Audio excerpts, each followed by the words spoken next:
Get cool stuff for what you were going to do anyway. Drink beer. With Buy Beer, Get Gear from Labatt, you can just snap a photo of your receipt and upload it to the website to rack up points for exclusive merch. Get points for every purchase, whether you're grabbing a pint on draft, a case for a party, or a tall boy at the stadium. Any size, any product, anywhere you buy Labatt. Buy beer, get gear. Sign up now at rewards.labattusa.com.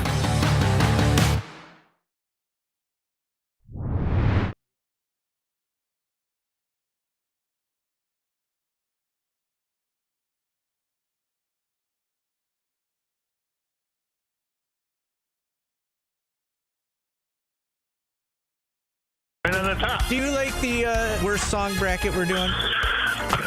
It's considerably better than the supplement bracket. Let's start with that. I won a limbo contest. Oh, my God. Fran Brown joining us. These guys are working their butts off. They expect to see their fans. You want extra money just because you're North Carolina? I'm in all right What now. an honor for you and Jordan to be next to me. Every day. This is Orange Nation. There's music, there's fun, there's us. It's everything you could want all in one place.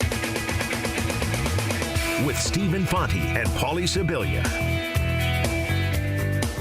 Good afternoon, everyone. Glad to have you with us alongside Paulie Sibilia. I'm Stephen Fonte. It's a Tuesday edition of Orange Nation. We'll hear from Justice Ross Simmons on the show today. Jordan caught up with him following a recent practice. We'll get to that at 12:30. We've got Javon Edmonds, football beat writer for Syracuse.com. He'll be on with us at 1:30 to talk about Fran Brown's decision to go with Steve Angeli over Ricky Collins. We'll also hear Fran Brown's comments from last night. Fran Brown addressing the media for the first time since the decision was made. Plus, we'll mix in your phone calls throughout at 315-437-7644. What's up, Paulie? Not much, Steve. How you doing? I'm good. It's feeling like football season. You know, we've been saying for several weeks now, can we just have a game to talk about? It feels like we're just about there with the quarterback announcement being made.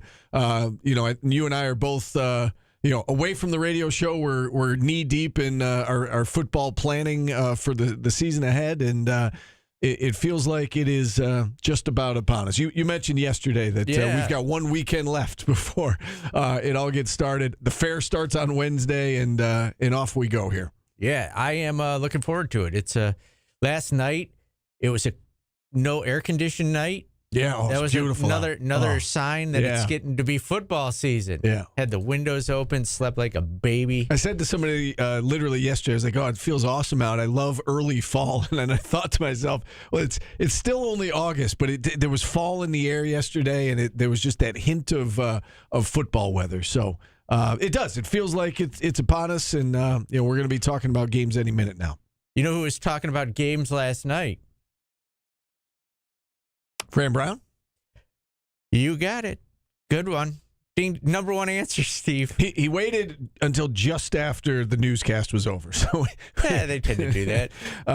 Practice started a little bit later last night than normal, so we didn't get to him on the 6 o'clock news, but he did address the media. He talked for about 15 minutes after practice, was asked certainly a number of questions about the quarterback battle.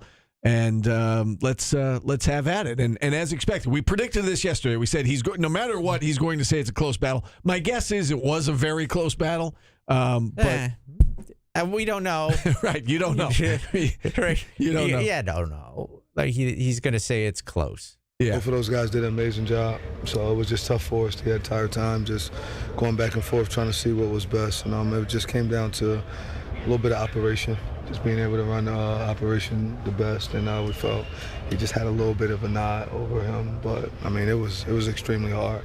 Like I was up for a long time just trying to figure this out. This wasn't just like it'd have been easier if it was a no-brainer, but it was a complete battle. So, what he said is, it just basically sounds like what it breaks down to is the exact same thing as if you look at their stats. That little bit more of experience in running a football team. Yep. He talked last night about experience.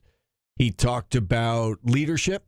Said the guys are, gravitating towards Steve Angeli, and he talked about operation as well. Said it was just a little bit smoother with Steve Angeli out there. And those three things, just the slight edge in those three different categories, seems like it pushed Steve Angeli over the top. I would like to ask him, if I was there, to say, like, what we've been arguing about for the past few weeks is it 2 B pluses? Is it an A minus? Is it a B and a C?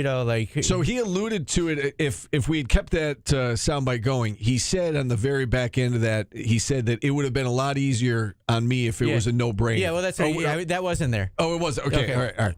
I was reading a text when we were playing that. He said it would have been a lot easier if it was a no-brainer. So my guess is that he feels like he's got Yeah, but you don't know if it's 2 C's or 2 B's or 2 A's. I guess. You don't know. He's not going to tell you they're C's if they're C's. So, my guess is it was very close, and that those, things that we talked about kind of pushed him over the top there. And he said that, he lost sleep over it. He's got, the future of kids' lives in his hands, I mean, he does. Like, now Ricky Collins is going to start, and if Steve Angeli stays healthy and performs well, then it's a wasted year, quote unquote, for Ricky Collins. So, and listen, he's got he's in charge of the entire football team. He knows how vitally important it is to get off to a good start in this opener. He's got to pick the right guy, the right fit for the offense, and he thinks he has done that certainly in Steve Angeli. You know what? I used to feel bad for the backup, but I'm guessing the backup's making more than I am. So I'm okay with it. Yeah. Now, it's a job now. Right. It's not like he's not getting compensated. Like that's when the no money hurt, is those kids that were wasting time when they're trying to improve their resume to get to play on Sundays. Now he's getting paid. Right. And again, he's one play away from being the guy, as we know, if whether it's underperformance or injury or whatever the case may be, if Steve Angeli can't go for whatever reason, or his helmet pops off on a play, Ricky Collins is in there. So, he's one play away from being on the field, and I think that they feel good about the fact that there is depth at that position now, that they have, 1 and 1A. And again, according to Fran, it was a very close race. They had to go with someone, and Jelly had the slight edge. But, again, we thought all along that he would say, I'm comfortable with Ricky Collins, and it sounds like, should Ricky Collins have to go in the game, he's comfortable with him too. Close battle, Philly's Most Wanted says, ? Collins was obviously not the guy. Not only did Pena put it on blast, but SU signed Angeli pretty soon thereafter. There was no guaranteeing that Angeli was coming here. So, and Pena got more money, He did. I think if Syracuse was able, Syracuse told them, we're not upping your offer either. Yeah. I mean, Fran came on. Fran shared that with us on this show about the Trevor Pena. He said, worry about what you need to worry about. I'll be the head coach. You be the wide receiver. And so, he put that out there. I tend to agree with Philly's Most Wanted in that I thought all along that they were bringing in Angeli to be the starter, and that if it was close, he would have the edge because of exactly what we're talking about, experience, leadership. I mean, he played in 15 games. He played in the college football playoff last year and had a key drive against Penn State. I think, you can't ignore those things. And again, Fran alluded to that last night, that he said, I'd be lying if I said that didn't play a factor to some degree. So I thought all along that they were bringing him in to be the starter. I also tend to think that Ricky Collins is a talented quarterback, and he's just young and hasn't had a chance yet. So I think he's talented, but I think the hope all along was that Angeli would be the guy. And here's Fran on what the key trait for Angeli was. He was just a natural leader. A lot of the guys gravitated towards him. He makes it his business to make personal relationships with everyone. And I think that's what really good quarterbacks do. But it's just his leadership. That was pretty much it. It was just the leadership that I've seen from him. Yeah, leadership. Again, he brought up experience at a different time. He brought up the smoother operation out there, and now he's got, I was going to say 2 weeks. Now it's down to 11 days. He's got a week and a half to get all the reps with the ones. Be the announced starter, have the team gravitate to everything that Fran's talking about. He's got a week and a half to be the guy now, leading up to the opener against Tennessee. And it's interesting that it was a situation where both teams, Tennessee and Syracuse, both had a quarterback competition, And both of them decided to announce it 2 weeks in advance. There's no mystery. There's no, try to keep the other team guessing. They both said, all right, this is our guy. And now both teams know who to prepare for, and off we go. Philly's Most Wanted said, Paulie, so he mentioned the lack of faith in Collins in his exit meeting for no reason. Angeli didn't come to SU knowing he was got the job. I don't know that that's true, but Philly's Most Wanted, a lot of people have Penn State. We had, what's his face on, for Phil Steele. Yes. He picked Penn State to be the second best team in the country. Yeah. Right? Yeah. If they got a lot of money. I'll tell you what. Trevor Pena is now on a team that people have picked to go to the national championship and is making more money. That was the bottom line. If Syracuse could have matched the money, he'd probably still be here no matter who the quarterback was. Well, and I don't know if it's a case of Syracuse couldn't match the money. I think it was a case of Syracuse didn't match. Yeah. They chose not to. Yes. Right? That was kind of the feeling I got, especially from Fran's comments at the time. He was like, come on. It's not your choice. Right. It sounds like he got about twice as much as he was getting here. And, we heard all the reasons. We don't have to rehash that conversation, but Fran was very transparent about why he left. It made national news. Yes. It played right on ESPN regularly. Yes. Yeah. He left it sounds like he left for a number of reasons. The bigger payday was one of them. And again, I don't think it was a case of Syracuse couldn't match it. I think Syracuse gave him a bump. And he wanted more, and he was, again, in Fran's words, concerned about whether or not he was going to get the ball enough and so on and so forth. And he decided to part, they decided to part ways collectively. It doesn't sound like it was necessarily just Trevor's decision. It sounded like, Fran was on board with it as well. But here we are. And, they went out and they got another quarterback in the portal. They had a competition. Steve Angeli won it.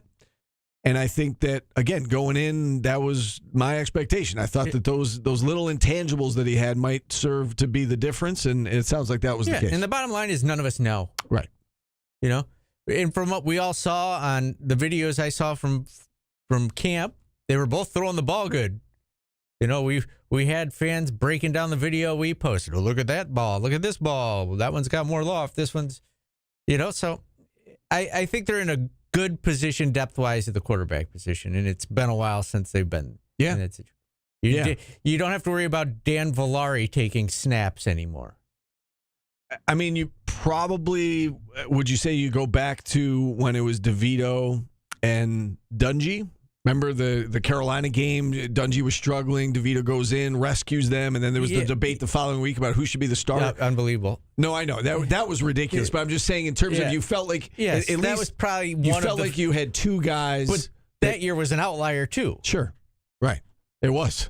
Yeah. I think Syracuse is in a good position thanks to Fran Brown. Last year, for instance, you never would have gotten to a case, and we saw it against Pittsburgh, right, when McCord just had an awful game, but you never got to the case where if the game was in doubt at all that you would have gone to the backup. No. That Carolina game, Dungy just didn't play well. Yeah. And they said, okay, let's put in Tommy DeVito, provide him a spark, and he did, and they end up winning the game. And again, there was that controversy the next week about who should start and so on and so forth. But I think it's probably been since that time that you had two guys that you felt pretty good about. I also think that if Trevor Pena had stayed, they would have gone out and gotten another quarterback also.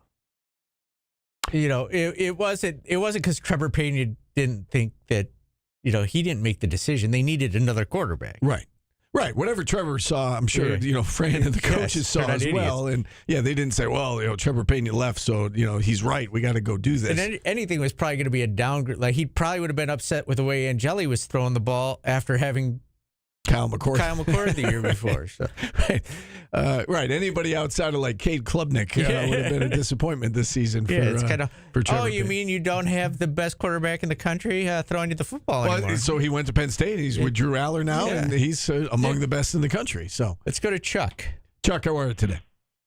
Hey, guys. A lot of talk about Steve and the quarterbacks and the offense, but I don't hear a lot of talk about the defense. And to me, I hope this defense is enough to just keep us in games so that the offense can do their work. Yeah, I mean, you're right. There's questions certainly on both sides of the ball. Offensive line, defensive linebackers. I think the defensive backs are going to be okay. They've been good. Yeah. It's just, I think they're okay, but we don't know. Right. And, last year they had some really good players on that defense, right? Mm-hmm. Diggs is now in the NFL with the Saints, and, Marlo Wax is, working in the NFL, and Justin Barron. And, I mean, there was a lot of talent on that team last year. Yeah, for sure. So Chuck is right. It's there are two sides to the line of scrimmage. The offense gets a lot of the attention because it's a brand new starting quarterback this year. And given how good Kyle McCord was last year, of course it's going to get a lot of attention. But you're right. They've got to be able to.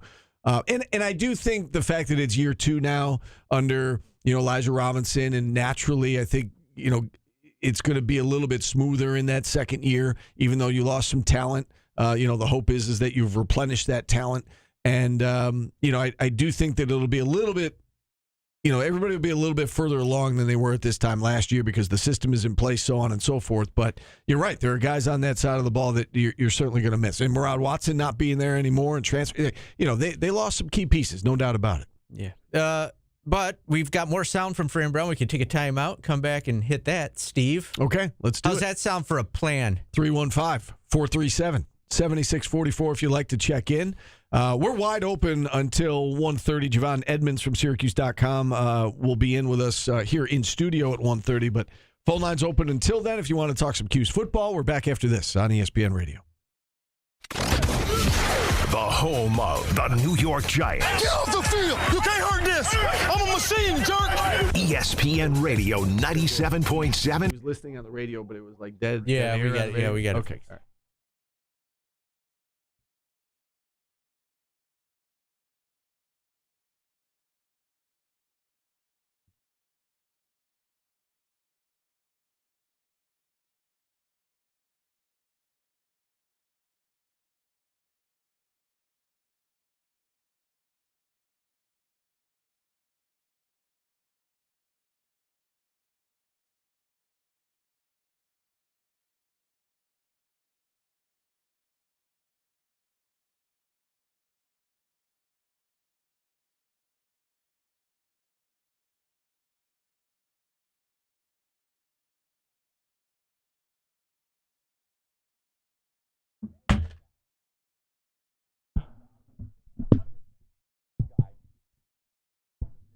Yeah, Philly, I get it. Yes, I do think that they've got future NFL talent. I don't know. I think Jonte Cook is probably going to be pretty good right off the bat. I think the running, LeQuint was really good, but I think both running backs they got are going to be, I think those two guys can be equal to what LeQuint brought to the table. Numbers. Yeah, with Nixon and Willis. I think they're going to be okay at running back. I think they're really going to miss Marlowe at linebacker, certainly. And I think they're going to be fine in the defensive backfield. I think they've got a lot of talent back there. But you're right. I mean, they don't have another Rondé Gadsden at the moment. They don't have another Kyle McCord. Right. They don't have another Kyle McCord. They don't have moment. another LaQuint Allen. Yeah, I think they'll be okay at running back, though. I do. I think they don't have another Diggs. Right. They don't have another Wax. We're doomed. I think they may miss Wax the most. We're doomed. But yeah, I mean, Devin brings up the fact that he was hurt last year. That's true. Steve, I have but then they had Fadil Diggs fill in his spot at times when he was out. So those two guys are gone. I'm old and senile. Yeah. Remind me at 12:45. I have a hysterical idea for us to do something.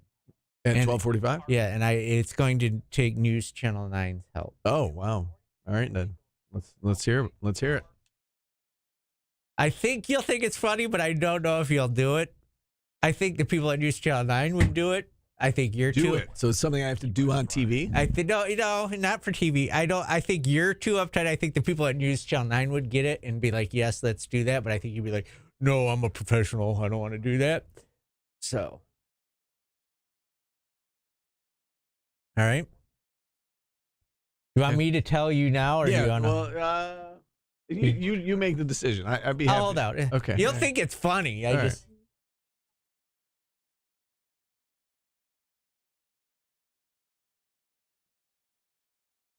Tomorrow, it's Thursday. We're there. Don't go tomorrow, Ryan. I'll be there tomorrow for the news, but we won't be there for radio until Thursday, Friday. A lot of slow skates today, Steve. Good job, you and Tim Leonard. Your crappy Chicago. Don't offer it as a suggestion then. You don't want it. I told everybody out at the mega desk, because there's like 4 people out there today training and everything. I was like, you guys are the inspiration. And not one of them thanked me. So I'll never compliment them again. Jordan's actually in jury duty.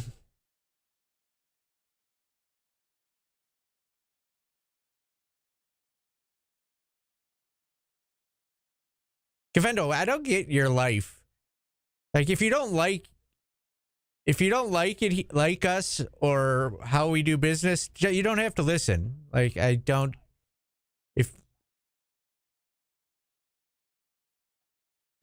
Dom, I hope you're right about Gary Bryant. I hope so. No, I was just referring to Dom. I said I hope he's right about Gary Bryant. I hope he comes in and no one likes me. Everybody likes me. And is really good. Kill yourself. That's a good one. You're watching me. I just told one of our chatters to do this. Look away. It's Chicago. Well, you called me up this morning. Told me a lot of slow skates today, Steve. I said I'm happy for you. I'm really happy. Look away. If you don't like us, look away. Found someone else.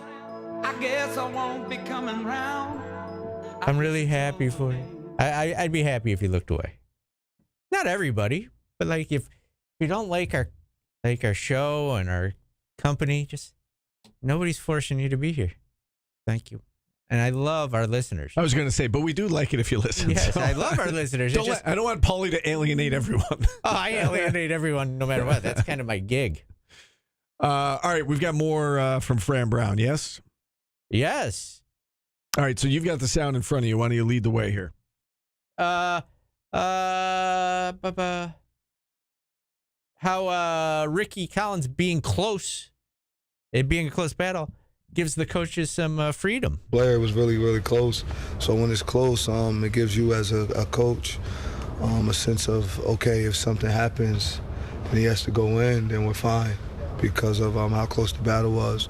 So, I mean, that's something that was great for us to see as a staff, knowing that both of those guys are that close. It makes you good. Just coach with a little bit of confidence, a little bit of freedom, understand if something happens to him, the next guy will be just as good to be able to go in and help us. Just as good. We don't know if that's C, B, or A. I do tend to believe him, though. I know we said that, of course, he's going to say it was a close battle and they feel comfortable with either guy. I tend to believe that they feel comfortable with either guy. I might be the only one that was hoping for this, but this is what I was hoping for, that they have 2 good quarterbacks. Yeah, I was concerned that it was going to be so close that they didn't really firmly have a decision going into the opener, because I think that that's dangerous, and you and I have talked about that, right? And we've seen that in the past where a competition spills over into the season and there's not a lot of clarity. There's not clarity for the offense. There's not clarity for the quarterbacks, and it makes it difficult on everybody involved. So I'm glad that they went out, they picked a guy. You know, it's his job, and, you know, you roll with it and you see what happens. And if it doesn't work out, you can always make that change. But everybody understands that he's the guy. He was asked at one point, and I don't know if we have the soundbite pulled, but he was asked at one point last night about, you know, would we see Ricky Collins against Tennessee?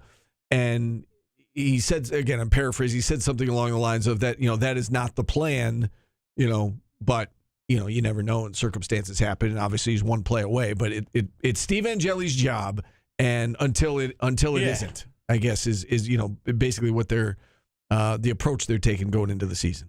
All right, you ready to hear about? You know, there's the quarterback position's not the only battle they got. For sure. You know, there's kickers. Yeah, trying to kick their way onto the field. Jaden was winning for a while, but Tripp lately has been more so just on point and doing the right thing. But they were competing. I think Tripp, he's been just a little bit more solid when it comes to all the kicking. But Jaden O he's been really doing a great job on kickoffs, right? So it's kind of he kicking off, he the field goal right now, and just. Okay, and then I think that was the hope, right? You went out and you got Tripp Woody with the hope that he would come in and win the job. He wasn't coming here not to kick. Provide some stability. Because every transfer. Last year it was an issue, right? You didn't feel 100% confident with anybody, any of the place kickers that they tried. And you hope that Tripp Woody can come here and kind of stabilize that a little bit. And if Jaden O kicks off and Tripp Woody kicks field goals and Jack Stonehouse, is your punter, hopefully each guy can do their job and do it well, and you can up your special teams game from last year. Steve, I could not survive as a football coach. Why is that? Because I don't know why this came up, but it's next on our audio list. They don't sleep ever, and you could say about the best coaches that Syracuse had, the worst coaches. We used to get off the bus from road basketball games at 2 a.m, 3 a.m, and the football coaches would be sitting in their office. We got back from Alaska once. It's like 4 a.m. Coach P's lights are on, and he's sitting in his office. They don't sleep. So here's Fran Brown addressing the sleep of being a head football coach. I mean, I go to sleep, but I probably don't sleep as much as you or other people, right? I get about 5-6 hours, maybe. 6 would be great if I get that all the time. But I'm on go. Like, I want to win, not just, I want to win the day. I want to win at life, right? And to be able to do that, you got to be ready, you got to be up. I heard our president sleeps like 4 hours a day, and I think they say, I don't think he's super successful, so that's what he did to be able to get to where he's at and doing it. So, I think I'm sleeping too long.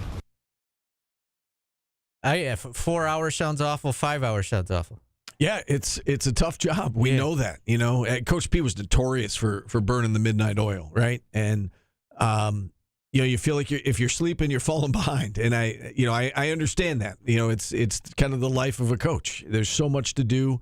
You got to manage so many different guys and recruiting and portal and building a playbook for a game is insane. Right, game planning, and you do it every week, and it's a tough job. I tell this story too that Coach P used to do his coach's show from his office, and he would watch tape during the 2-minute commercial break. Yeah, right.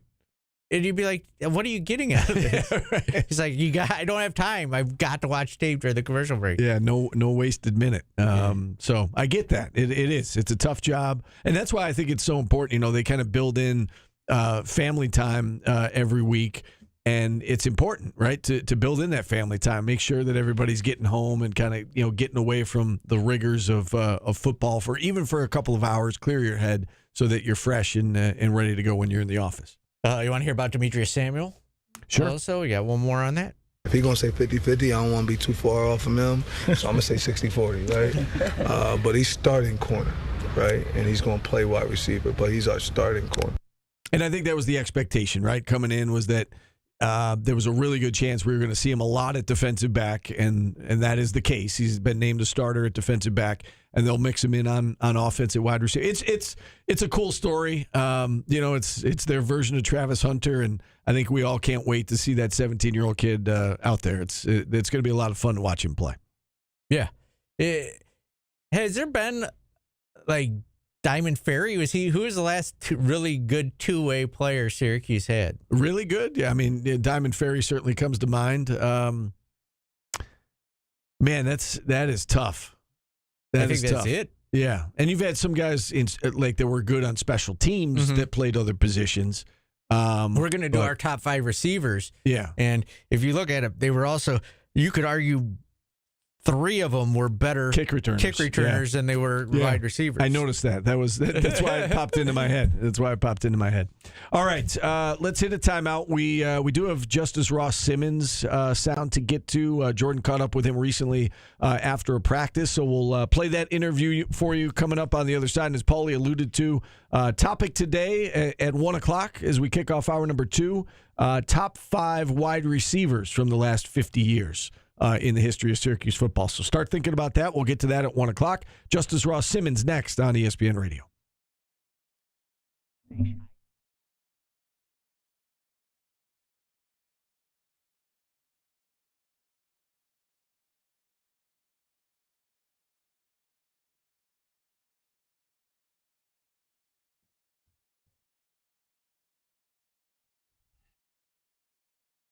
It's weird, like with the Syracuse receivers, like the top 4 are easy, and then you get to 5, and I'm like, I don't like any of them. Like, you're not going to pick Amba Editawu.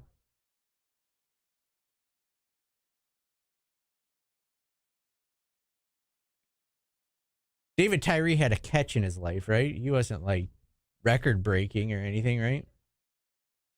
His biggest catch was in the NFL.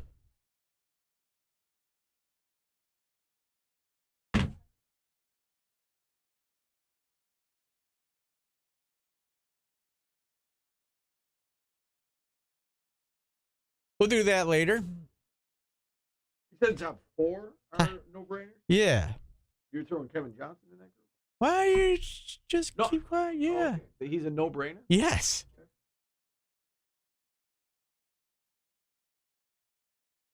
We look like we could be brothers today. We are. Right. Steve, are you What's up, just bro? agreeing with me to keep me happy? About what? I don't know. Someone in the chat asked that. Are you just agreeing with me to keep me happy today? About what? What am I agreeing about? I don't know.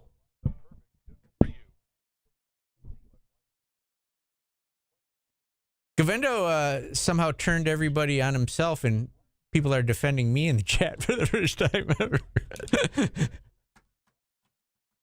I found the one person that could trump the hatred for me.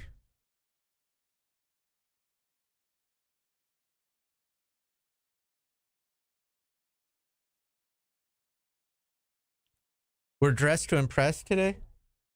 I wear this shirt all the time. I never wear this shirt. You're a This Dolphin fan. This is a Lemoyne shirt. How'd you get that? I mean, my dad, my mom, and my sister all went there at some point. At some point along the way, I got it. I don't know how or when. A little bit, yeah.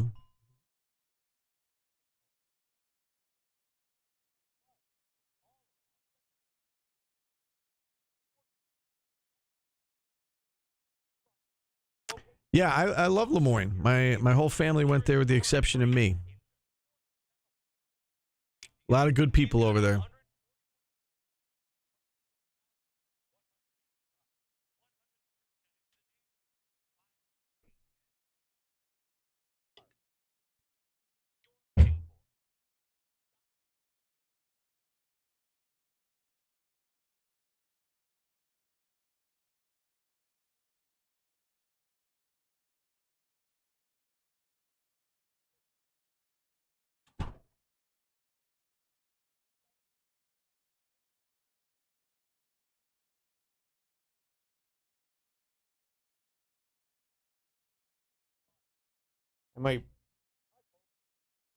I might.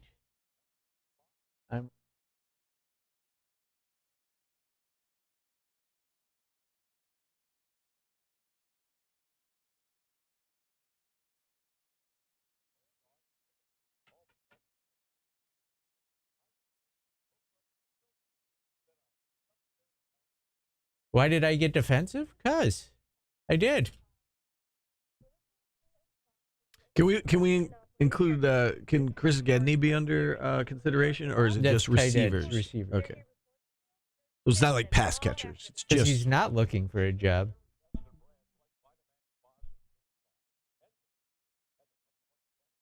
He is currently at jury duty. Ryan, why did I go to Ithaca? Well, Lemoyne did not have like an established communications program like Ithaca did, and Lemoyne might have been a stretch for me to play basketball at. So for those reasons in particular, I went to Ithaca.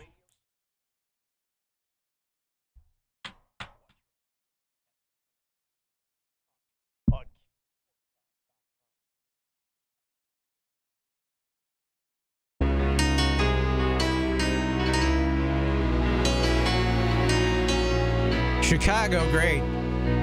Bringing down the room all day today, Steve. You and Tim Leonard voted for this garbage. It's not garbage. Everybody needs a little time away. It's not great for bump back music, but it's not garbage.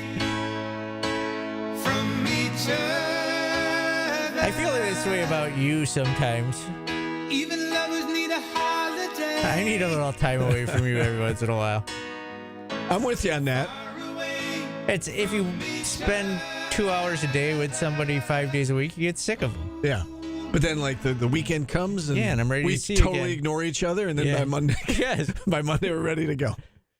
We are at a good spot though, like with our show, because like I watch like documentaries on radio shows all the time, and the people, those people hate each other. Yeah, and like I don't know if it makes better radio. Like if you and I hated each other, if it would be better radio.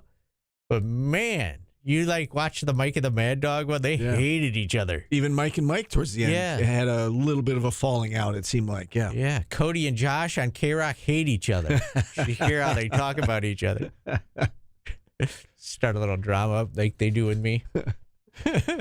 All right. As promised, we're going to get to one of Jordan's recent interviews. He recently caught up with Justice Ross Simmons after practice. Let's play that interview for you right now. Got senior wideout Justice Ross Simmons here, Syracuse football fall camp. We're a few days in now, man. How's it been treating you? Pretty good. Just out there working every day. Yes, sir. So, interesting story from Rochester. You ended up at Cali to end high school, Colorado State. You were a great player there, then back to Cuse. So, bring me through that journey. What brought you out to Cali? What brought you to Colorado State? How'd you end up back here? Honestly, coming out of high school, I just had to make a decision whether if I wanted to play basketball or football. And I ended up moving out to California, and out there in Cali, football is big out there. So I kept playing football, and ended up earning some scholarships at receiver at Colorado State. I was talking to Chad Savage, the receiver coach, Jay Norvell, and they made me real comfortable. I was comfortable with the air raid offense out there, ended up committing. So I went to Colorado State for the 2 years, had 2 good seasons. Ended up talking to some scouts and stuff. They wanted to see me, like, play on a bigger stage and stuff. Ended up transferring to Cuse. Hopped the porter and transferred to Cuse. Came to Cuse working hard. And during the summer, I ended up getting hurt. Hurt my hamstring. I got healthy, ended up hurting my hamstring again, and it just kept nagging. So I ended up missing the first half of the season, and then once I was able to come back, I know I just did what I can do. So I want to go through what you mentioned with that. What were the emotions like? You come here, you want to make an impact, obviously, especially as you mentioned, it was some stuff pros wanted to see. You got Kyle out there slinging it. What were the emotions like of you just fighting to get back on the field? It was a lot of mental stuff, just being out there, knowing that I couldn't do what I wanted to do because of injuries. And it was kind of hard, but I was able to push through it. That's really it. So that Virginia Tech game now, I mean, the emotions of the game are one thing, but you really broke out. And it wasn't like, 10 catches. You had a few catches and you really made the most of it. The emotions after the game are one thing. I'm interested, what was that like after everybody celebrated? You're the first time, I guess, you were alone for a little bit. Just what was going through your mind after that huge game with everything you fought through just to be on the field? Honestly, I just took advantage of, getting healthy. I took advantage of my opportunity when coach put me out there. I ended up actually getting hurt again during that game with the hamstring stuff. But once I got back and everything calmed down, I was very excited. The teammates were excited for me to see me go out there. I wasn't playing at first. But yeah, that was really it. Everybody excited. I was excited. Parents were excited. And shoot, that's pretty much it. One of the best picks of the year, too, low-key. You running down that sideline became iconic. Now this year, you come from Colorado State. You're the new guy trying to make an impact in a locker room where you have a bunch of established dudes having great seasons. Now you're one of the vets, and you're almost expected to make an impact. So is there any mindset change going from, all right, you come in and whatever you provide's a little extra to you need to be a main contributor? Everything that happened last year, I'm putting it behind me. It's a fresh start. I'm just looking forward to this season and showing everybody what I can do and showing people what they missed last season with me being out. And I'm just going to go out there with my head straight and play ball. You had Kyle last year now. Ricky and Steve are competing.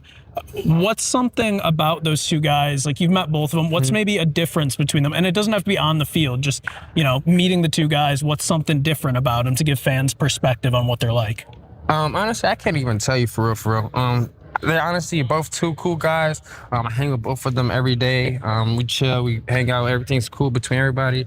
I honestly can't tell you. Okay. Either one of them funnier, louder, anything, or just you're still feeling them out? I'm still feeling them out. Bet. Being back in Cuse, I got to know, what do you miss, I guess? Does being back in Cuse make you miss anything about Rochester? Do you go up there a lot?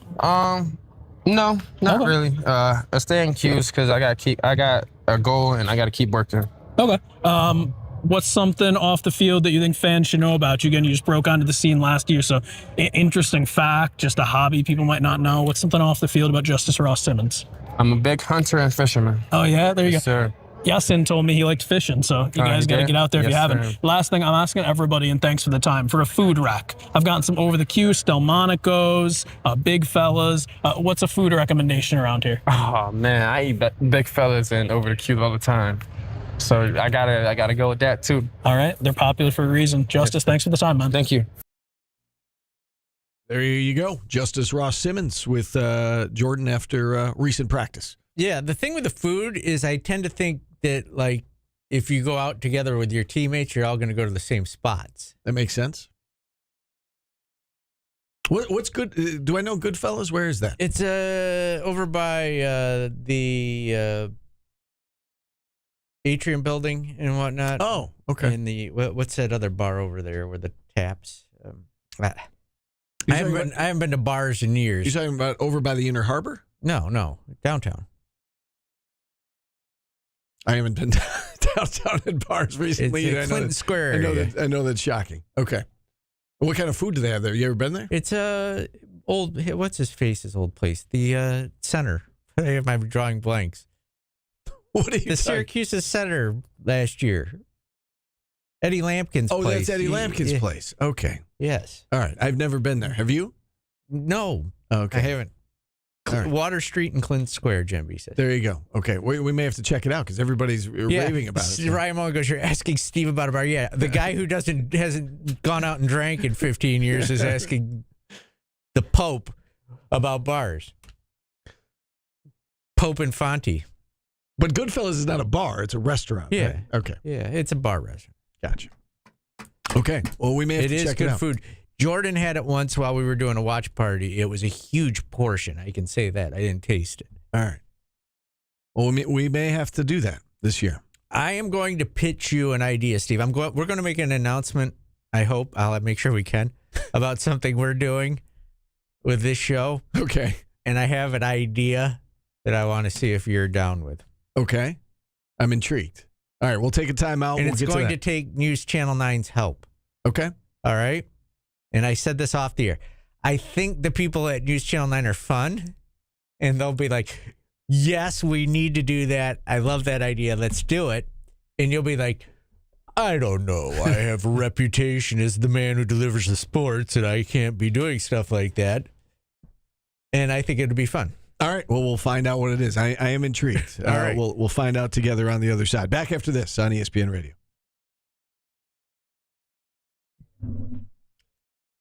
I will address something, Govendo. Even if Jordan is looking for another job, it's not your job to announce it. It's Jordan's job to announce it. It's none of your business to make it public what Jordan is doing. But he is at jury duty right now. And he got permission. We can say he's at jury duty. I don't know why you would need to steal Jordan's thunder if he was leaving. You don't know what's going on? Huh, funny.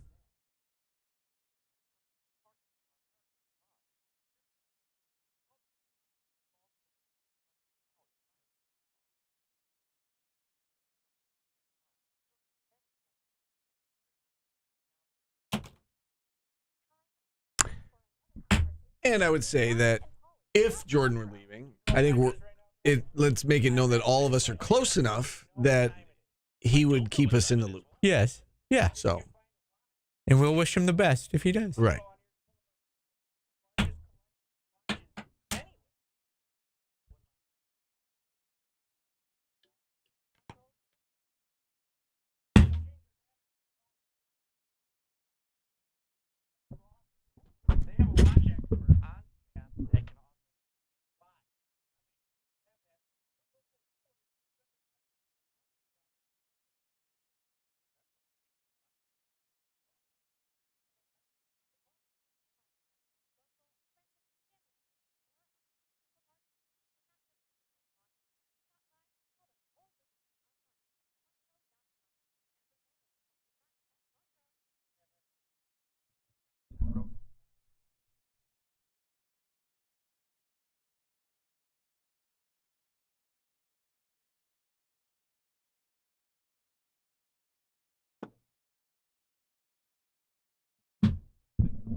Dispatch in the Weeds, you asked about why I didn't go to Newhouse. So I actually had an academic scholarship to Newhouse, but I wanted to play basketball in college, so I went to Ithaca.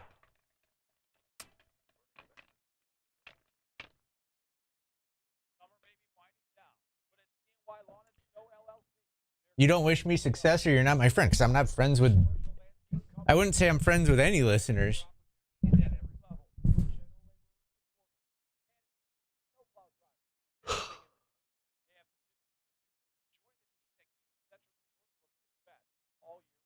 Paulie, got to find that, please. What am I looking for? Oh, Supercat, that Sugar Hill Gang. Who was that? Was Yakabush, the old sales guy, did that song. I have that on tape at home, like on a cassette tape. He did it live on the Steve Hyder show. I have a copy of that.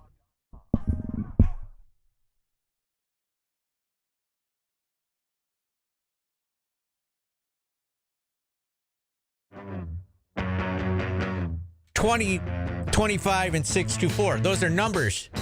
This is better than the last couple. Yes. These are numbers, Steve. I saved this one for this time so we can I go see over what you did there. The stock numbers. Well done. I'm a genius. Our good friend Mike from Lee Baldwin and Company joining us now to tell us about the numbers from the day. Hey, Mike. Hi, guys. Not so great today. Markets are all red across the board, led by the NASDAQ down about 300 points. So we're seeing some of the high flyers that have been really great stocks the last couple of years take a hit. We're going to start out with a dog, Palantir, which has been an unbelievable performer, but it's down $14 to under $160 a share, about 8% this morning. So not a great start for them. And we do have some nice gains in stocks like Caterpillar, Procter & Gamble, some of the kind of old school companies are a little more defensive and not as growth oriented. So it's kind of a flip of what the market's done the last few months and year to date. So we'll hopefully can get a little more rally as the day goes on, but right now not looking so great. All right, Mike. Appreciate it. Thanks for coming on. Thanks, guys. All right, Lee Baldwin, all the diamonds, none of the dogs. Be sure to visit leebaldwin.com. I forgot to ask you during the break if I can mention what. Can I mention the new platform people will be have a chance to see us on? Yeah, of course. Okay, so WSYR Plus, right? That's the name of the app. Yep. We are going to start streaming this show on that from 7. No time set yet. I was going to say I don't have the time that's not confirmed yet, but we are going to re-air this show on WSYR Plus. There will be one more platform for you to watch this show on. Yes. WSYR Plus. We're so big time. I have an idea. Okay. I want to make do you know how you guys, this is so funny to me. You know how you guys do those news opens where you're just standing there and you show up at the beginning and it's like Stephen Fonte and you turn and it's black. You look up and smile. Yes. I'm familiar. We do it every year. Can we do one of those for this show? Why not? Would that not be funny? Yes. With Stephen Fonte, and you stand and then Paulie Similia, we both swing around and smile and look up, and we have the news, and it's on WSYR Plus. People come here for their sports. Yeah, I'm okay with that. You are? Yeah. I thought you were going to say we're not going to waste people's time with that, but I think it would be hilarious. No, we can. So I'm pretty good friends with some of the people in the promos department. Well, I'll talk to them about it. We'll see if we can make that happen. I'll wear a suit. I'd like to see that. Well, I'll wear a suit. It will be, and at the start of every show, we both it says Orange Nation with Stephen Fonte, and you spin around and look at the camera, and then with Paulie Similia, and I spin around and look at the camera. Now, do you want me to dress down and I'll wear a T-shirt and hat, and then you can dress up? No. We both need to be in suits, so people think that this is a serious sports show. I think the only time I've ever seen you in a suit is when we won our award, and you had a tie on. I tend to only wear them when people die. Yeah. Or weddings. So I don't think we've ever been at a funeral together then. Yeah. Because I think I saw you with a tie one time. I think it was one of the awards that we won. You want to hear something? My first boss at SU made me wear suits to every game. Football. Really? Yeah. So I have suits. They're all out of date now. COVID, I will thank COVID. Like, COVID has changed the world. Like, I used to have to wear ties to every game. Now it's, I wear a button up and. Yeah. You say your suits are out of date. I mean, that's the beautiful thing about being a guy is like you get like a nice blue suit, nice brown, black suit, pinstripe. Like I have don't purple, pink. They don't go out of style. Yeah, suits go out of style. Like the button front gets old. Like sometimes. But just if you get a traditional. I have one I bought a couple years ago. Yeah. For a charity event. So I got that. I'm sure it's fine. Yeah, that one's only like 2 years old, but the other ones are like. I've been at SU 26 years. Yeah. So you started the same year I started at 9? Yeah. 99 was the first. 90, it wasn't the 90. 98 was McNabb's last year. I started the year after. Okay. Yeah. So my first day on the job at Channel 9 was the Orange Bowl, McNabb's last game in college. That was my first day on the job at Channel 9. So. And like we could take that open and put it on the rate, like it could roll on our Q Sports Talk as the pre-roll at the start. Also, yeah, I like the idea. I do. Okay, I do, and we could ham it up a little bit. Yeah, have fun. Yeah. Okay. Let me talk to our promo department. Okay. We'll see. This is not the week to talk to them because the fair is starting. Yeah. But after the fair. Yeah, but like we could also, it could run as a promo on the app too, and correct. maybe even on TV. It would be funny. Yeah, I don't know if it'll be on TV. No, they need to promote. That might be a big ask. You need to promote WSYR Plus, and we're going to be the biggest draw. All right. Now I'm looking forward to it. Yeah. So for those who don't know, there's a new app. We have launched it, WSYR Plus. You could get videos from Channel 9 on demand, but they also, it's basically, programming all day long. Yeah, they're clearly starving for programming. Well, we're just getting started. We're just getting started. This show made the cut. No, I like the idea because, we use sound bites on the show all the time. Like if we have Fran Brown on the air, we'll use a soundbite on Channel 9. Now at the end of that, I can promote it and say you can listen to the whole interview. We'll replay the show at whatever time we decide. We're still working on the time. But yeah, we'll figure it out. But we are going to replay the entire show. It tickled me that I was laughing in my car driving when that thought came to my mind. You've seen like Anchorman, right? Like how they did like the old school. Yeah, because I see your news start every day when I'm. Right. I don't know if you know this, but I work out. Yes. And I'm at Planet Fitness, and I see the news start, and I'm like, we need to have that as the open of our show where Steve and I are doing that. And I know that you know me well enough to know that. Picture day, the day we do that is one of my least favorite days every year because of exactly that. Yeah. Like I want it to look exactly right, and it's one of my least favorite days. I have a hard time. You would think being in TV so long, I could like smile on demand or smile. It's just I hate the fake smile. I find it difficult to smile ever, even when I'm happy. Well, start practicing if we're going to do this promo. Okay. After the fair, though. After the fair. All right, I like the idea. I was you had me concerned there I didn't for a little think bit. You would be down with that. I think you'd it'd be fun. I think you'd be like, man, I can't bother the professional news people with us doing stupid smiles. No, they like to do creative stuff like that. Okay, I'm good with it. All right, I'm good with it. Okay, let's take a time out. We alluded to this a little bit earlier. We're going to get to our top 5 Syracuse football wide receivers from the last 50 years. And as Paulie said, the first few are no-brainers. After that, it's certainly up for debate. So we'll talk it through. We can talk it through with you next as hour number 2 kicks off right after this on ESPN Radio.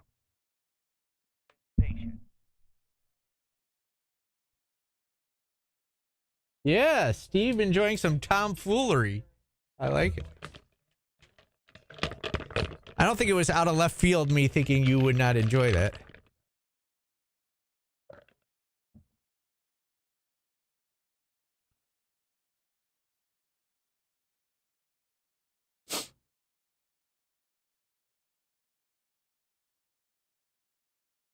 Alec Lemon is top 5.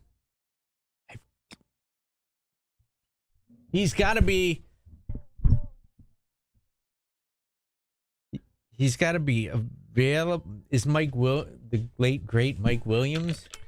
I mean, it's definitely open for debate after you get through the top 3 or 4. I think 4. So you're obviously taking into account what they did in the NFL. No.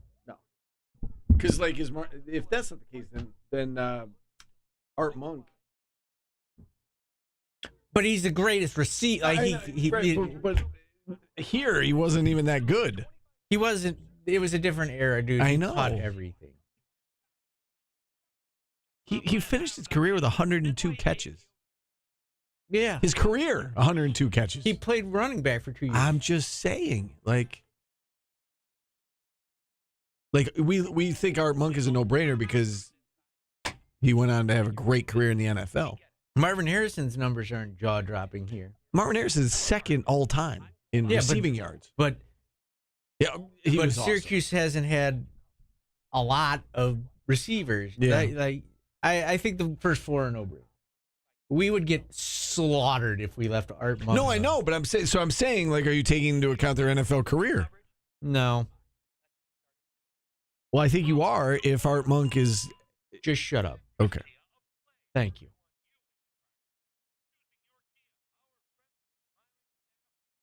Spotwood's on the list.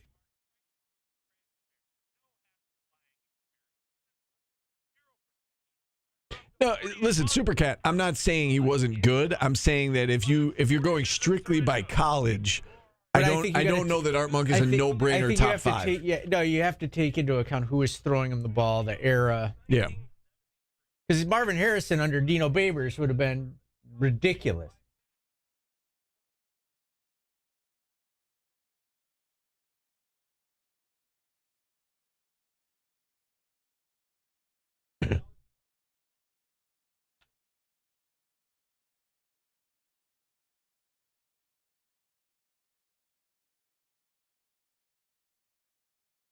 Kirby and I did some radio together many, many years ago. Man, Alec Lemon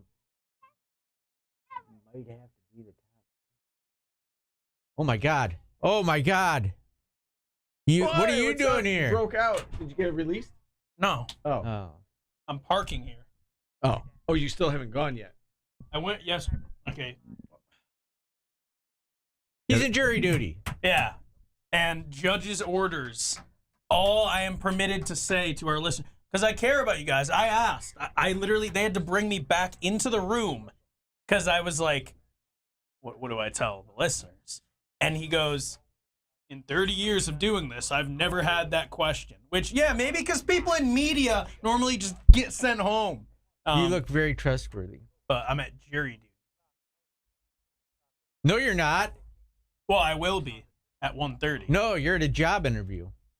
I was told by one of our listeners. Oh, yeah, I'm interviewing with the courts. Oh. I'm going to be a judge. What's so funny? You don't think I could be a judge? Oh, I would that'd like be to see sweet. Hold on. Give me. Like, you could go to prison for $5 million. Would you do it? Overruled. Yeah, that wasn't the way I pointed it at him. That was not judgy. You know what? Should I be offended that you don't think I could be a judge? Should I be I don't offended? think any of us could be a judge. I think Steve would be a judge. Steve would kill it in the big robe. I'd like to think of the three of us, I would be the fairest. Wait, you think I'd be unfair? I don't know. You think I'd be unfair? What? That's a harsh take, bro. Maybe. You think awfully highly of yourself. No. That's wild. You think? Okay, now I'm kind of sold.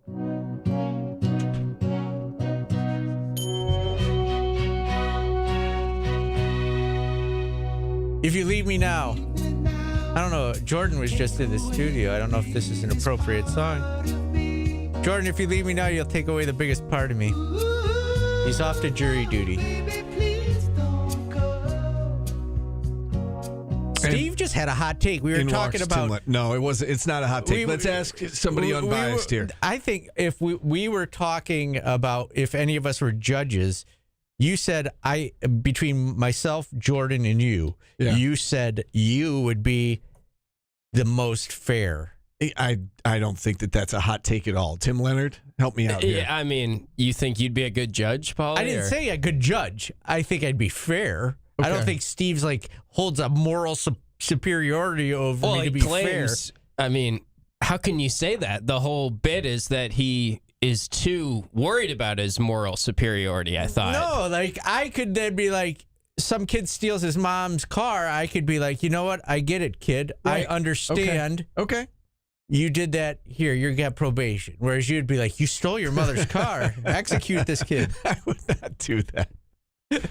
I guess that's fair. I didn't look at it like that. I looked at it as I feel like you would. Yeah, I think you are morally superior to Jordan. No. I didn't say that. I think you would look at some things, though, differently than I would. Yes, because I've committed those crimes. Right. In the past. All right, so maybe you'd be more lenient. Okay, that's fair. I don't know if I also might be harsher because I'd be like, I did that too, and I didn't get caught, you dummy. All right, Tim is here now as we kick off the second hour. And today's topic. So we've been doing this recently, Tim, where we've talked about biggest games, biggest moments. Hold on. What? Philly's Most Wanted said you're the most clear-headed. Steve can't get his head around like people had Napster and stole music. No, it's not that I can't get my head around it. I said I wouldn't have done that. Yes. And I didn't do you that. may be the most clear-headed. I don't think you could relate to anything normally. You would be like AI spinning out verdicts because you'd just be like, the computer in my head says guilty. Like, all right, so top five receivers. Wide receivers. So wide receivers. We have had the question in the chat. I've got the question myself too about, are we taking into account like the complete package, like what they did in the NFL as well, or is this strictly what they did at Syracuse? Because I do think that affects the answer. Yeah, I mean, I would say this. I think that question pertains to like Art Monk, right? Yeah. I think Paulie said it during the break. I agree with him. You got to keep in mind when we post this graphic, if Art Monk's name isn't on there, it's going to get slaughtered. I don't want to deal with it. And the reason for that is because he had a phenomenal career in the pros. Yeah, and he also played when it was outdoor games at Syracuse for part of it. So I think the answer is we're taking into account what they did in the NFL as I'm not. I'm just taking into account that I don't want to deal with the headaches. Okay. Yeah, I think we have to evaluate the NFL a little bit just because the average Twitter goer that's scrolling through is going to be I say no NFL thinking too, about that. The Commanders took him. He was good enough to make the NFL. Yeah, and I think you There's said it people during on the break. list with better numbers that didn't make the NFL. You can't go strictly off numbers because the eras, like Steve Ishmael has a lot of the records. Right. And I think he's worthy of at least consideration maybe, but you also have to factor in Dino's offense in those early, and I know Ishmael sort of overlapped, but still he benefited a lot. Like Irv Phillips has the most receptions of anyone in program history, and that's a lot to do with the type of offense they were running in the era and the system and how much football has changed. Okay, so let's work our way through this stuff. Okay, I think number one is Marvin Harris. I think that we is can agree on that. No-brainer. Yes. I think number two is Art Monk. Okay. I think number three is Rob Moore. Okay. I think those are the three that are and then I think definites. the last no-brainer is Kevin Johnson. Okay. Yeah, I mean... And now you're just in a world of a smorgasbord of people who put up numbers, but were they great receivers? So, again, going back to Kevin Johnson, I think he's on the list, and I do think he's four. I think that, again, he gets aided by, he went on and he played many years in the NFL. But he made the NFL. That's the thing. No, I know. You see, these guys were drafted out of college. Like, as you look at the other people on the list, they didn't get drafted. I think you could almost make a case for Rob Moore number two, but that's just me looking at the numbers a little bit more. And I just talked about how the numbers, don't mean everything. So again, it comes back to how much are we banking on what happened in the NFL with Monk. I do it too. It's like if I was a quarterback at Syracuse, who would I throw the ball to? Who would I want to be throwing the ball to? So Rob Moore, am I right in saying he has the program record for most receiving touchdowns? 22 touchdowns. So most receiving touchdowns, finished with over 2,100 receiving yards, which is fifth. Fifth all time. Monk was 15th all time. He had more than twice as many touchdowns as Monk. Now, to your point, Monk ran the ball as well, and Rob Moore didn't really do much of that. I think you're kind of splitting hairs between those two. You want to stick with Monk second? Yes. Okay. All right. Yeah, I think that's fair. I'm fine with that. Yeah. I'm fine with that. where I get into a problem with Alec Lemon's numbers are gaudy. They're very good, yeah. He's up there in touchdowns, average yards from scrimmage. He's had some huge games, huge catches. Yeah, Alec Lemon is third in program history in total yards. In touchdowns, he is fifth with 18 receiving touchdowns. Total receptions, he is third in program history. 201 catches, 2,596 yards, 18 touchdowns. That's a really impressive career. Now, it's benefited by all the stuff I talked about. He's in a different era than a lot of these guys. The other two that pop up, and they're higher up on the list than Kevin Johnson when it comes to yards, are Rob Carpenter and Quentin Spotwood. I think you got to throw Schwades in there, too. I mean, he went on and played in the NFL. I know he's like a tight end, and I didn't know, but does a run warrant like honorable mention? I mean, I think he's at least. I think we're going to do tight ends. Okay. Too. I think you got to do. Well, then he's in there when we do that, I think. Because then. Mackey, Gedney, OG. Yeah. Not much after that? I don't know. I think. Yeah, we'll figure it out. Yeah. Focus on receivers today. Yeah. What do you think about Schwades? Scott Schwades. He's definitely on the list. Definitely on the list, but of consideration. Yeah. I think it's down to him, Quentin Spotwood, Shelby Hill, and Alec Lemon. So no Steve Ishmael. No Steve Ishmael. Yeah. So Ishmael he's the all-time leader, and I get that it was a different offense, but all-time leader in receiving yards. Second in catches. Played in the NFL as well. Man, I mean, yeah. I'm fine leaving him off, I think, but I think he's at least warrants mentioned as, if we're talking like Alec Lemon, why would you not bring up Steve Ishmael as well? Because they're kind of similar to me. Mike Williams, over 2,000 yards receiving, 20 touchdowns. I just think he was in an era where... He's tied with Marvin Harrison for second most touchdowns in program history. I just feel like he was the only guy. Yeah. Like he was the only weapon on those teams. I mean, that was kind of the case with Ishmael, right? When it had that one absolutely monster year. Then you could also, I mean, Ambata Tao's season is, I don't think he would warrant consideration for this list, but he's kind of the Kyle McCord of this discussion. Yeah. Because his numbers are ridiculous for 1 year. Yeah. I saw people say Kadri Ishmael. His numbers aren't great. I think he only had, didn't he only have five touchdowns receiving? Obviously did other things. Had 6 rushing touchdowns. Great. Contributed on special teams, obviously. Right. I mean, Taj Harris had good numbers. All right, so we're down to Ishmael, Lemon, Schwades, Spotwood. And we're going Monk second, Moore third, Kevin Johnson fourth? Yes. Okay. For me, if you're going to just dismiss Ishmael, I'm not deciding. He's in the conversation. You guys moved him into my conversation board. I mean, he does have the program record for receiving yards. I think it's stupid to leave him off, now that I think about it. You just don't really have a ton of memory of him in the NFL, or Alec Lemon, at least there's some really memorable moments and games,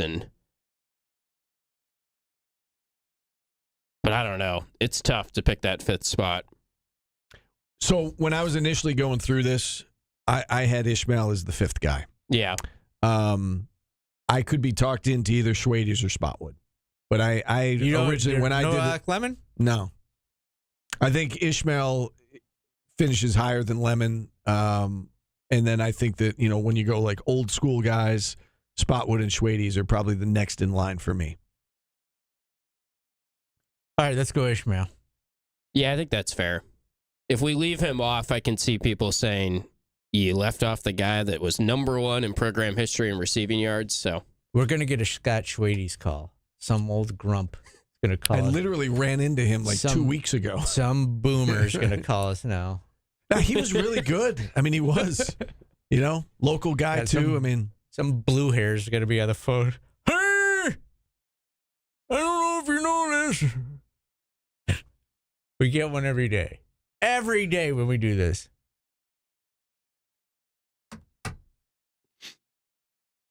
I think Ishmael, I'm good with that. I apologize. I would have been fine with Scott Schwades or Quentin Spotwood. I apologize to the Scott Schwades, the Bill Hurleys, all of them. I appreciate and thank you. Your fan base is grumpy. Well, the Bill Hurley and Scott Schwades, they're about a decade apart. So, Scott. Huh? Who am I calling? Like, I remember seeing Scott Schwades play. I don't remember seeing Bill Hurley. I'm just kidding. Schwades does have really good numbers. I think he would be 6th for me. Yeah, that's it. See, that's what I wrote down. I had Ishmael, and then I had Schwades, Spotwood. So I had Spotwood 7, Schwades 6. So right there with you there, Tim. Can we put honorable mention on the graphic or no? Yeah, we could work that in. I think I know the guy who makes the graphics. So, yeah, that's what I thought. You could. Right. No, we've never had honorable mentions before. Well, there's receiving votes. No, this isn't inevitably people are going to comment, where's Schwades? And then I can comment, he was 6th there, honorable mention. Yeah. Okay. But that's kind of the whole point. People are going to disagree, and then I all of a sudden I'm being called names because I said blue hair. Like, I've called old people blue hair since like since I was in high school. Isn't that been the joke? Is that they're blue hairs? All right. Guess you stand alone with that joke. I've definitely heard it. I've heard that since I was like 5 and just thought it was funny and ran with it. But apparently that proves my vote the way I vote. I didn't know that. Wow. Our chat thinks they are so smart. Like, they know they can personally predict what we do in life because of things we say. All right. Spotwood gets higher than he should be. He was a great returner. We'll do kick returners too. What should we do next? Running backs? I mean, we know a lot of those names right now. I feel like we could even do it with much. That's going to be hard to dwindle down to 5. What? Running backs. Yeah. Running backs will be hard. I think place kickers will be, like, field goal kickers will be super hard too. Yeah, that's a good point. Punters will be good. Punter you. Yeah. Riley Dixon. Yeah, running backs will have to take away the 50 years. We'll just do all time. Yeah, because if you don't have Jim Brown on that list, you're an right. Yeah, that's gonna be tough. I think you take the original 344s. the 344s, and go from there. Do we want to do? And then you're leaving off some big names. Yeah. Like, I don't think Sean Tucker's making that list. And no, probably not. He had a Walter Reyes make that list. I mean, you got to factor in like Larry Zonka, Joe Morris. I don't know. Joe Morris has got to be on it, right? Yeah, but Zonka's got to be on it. I feel like. I think that's how do you leave Walter Reyes off? No, I think you just did. I think we just did. I don't know. He's not cracking that top 5. If that. Yeah, I think he is over Zonka or Joe Morris. That's the reason Ishmael made it. Zonka was a fullback. Like, I don't know. Okay. Like, we could do fullbacks and go Rod Zonka's Conrad. kind of like Art Monk, though. If we don't have him in the top 5, then yeah. Zonka, he was on the Feet Dolphins. You're the worst. Let's take a timeout. Where's my pudding? Today's business coming up next on ESPN Radio. I want to know who called. I'm hoping it was an old person that hung up after hearing me do it.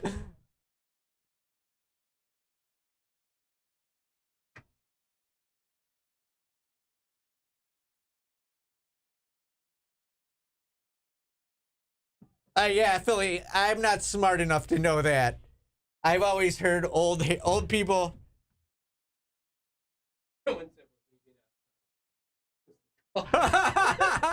Which may have been like. That had to be a joke. Yeah,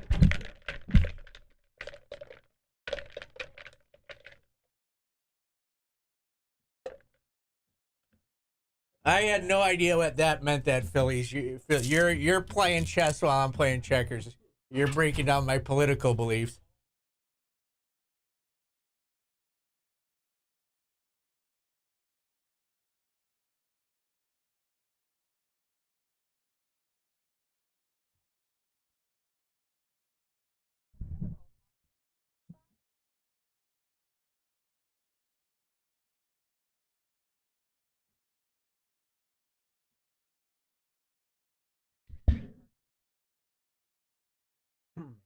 Blue hair. An elderly woman characterized having hair that was treated with blue rinse. That's what it means. Blue. Older women, yeah, because their hair turned gray. I didn't know the whole social justice movement part of it because I'm in my 50s and I'm basically 7 years away from being a blue hair myself.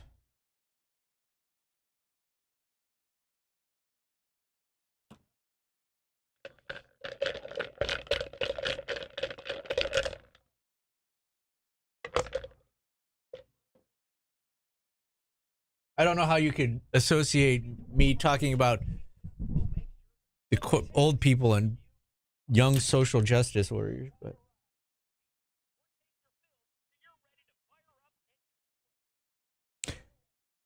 Marge Simpson had blue hair. Still does, I think. Or did they kill her off? I haven't watched The Simpsons. Apparently there was like an episode where they looked into the future. She was dead. Oh!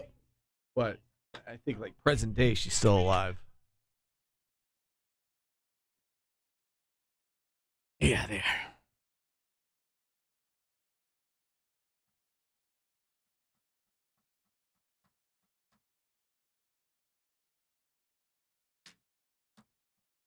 We see what ChatGPT had. Top 5. I've been watching a new YouTube channel, Steve, called Brew. Okay. And I don't even know if it's new. It's not new. It's new to me.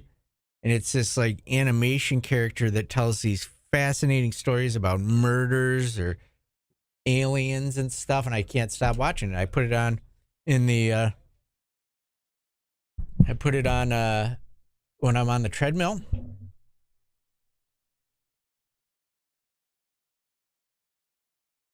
ChatGPT had Mike Williams, number 3. Alec Lemon, 4. Quinn Spotwood, 5. No Art Monk.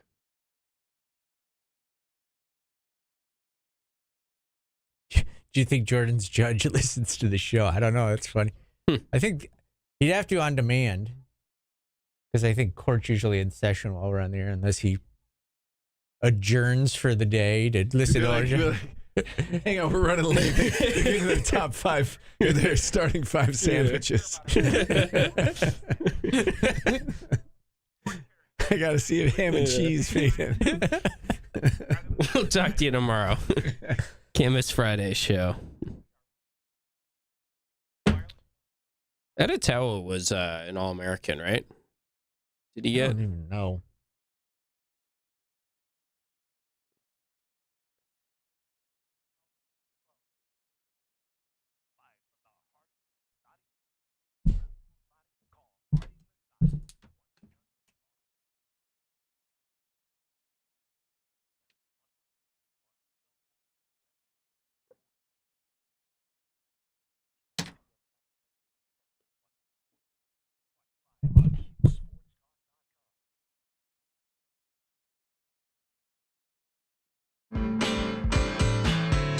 Well, this is a banger. Picked up the pace a little bit with the Chicago. Saturday in the Park. I like a good horn section, Steve.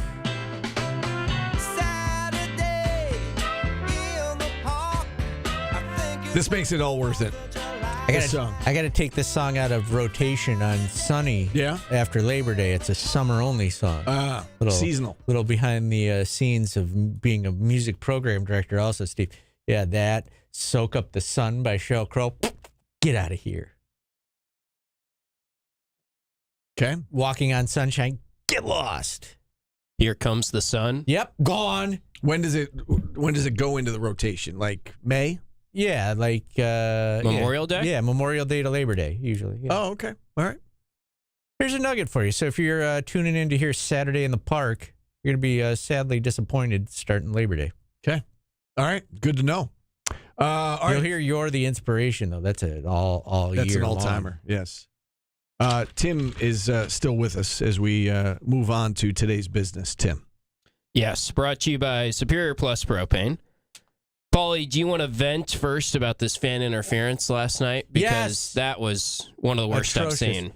in the Padres game. Did you see the video, Steve? I did. Xander Bogaerts hit a ball that barely left Petco Park.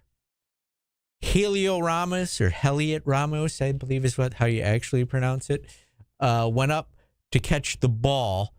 His glove went over the fence. A fan kind of reached towards the fence. You can't tell if the ball was touched by the fan or if the fan was over the fence. They still took the home run away from him and called him out. And to top it off, it was a Giants fan.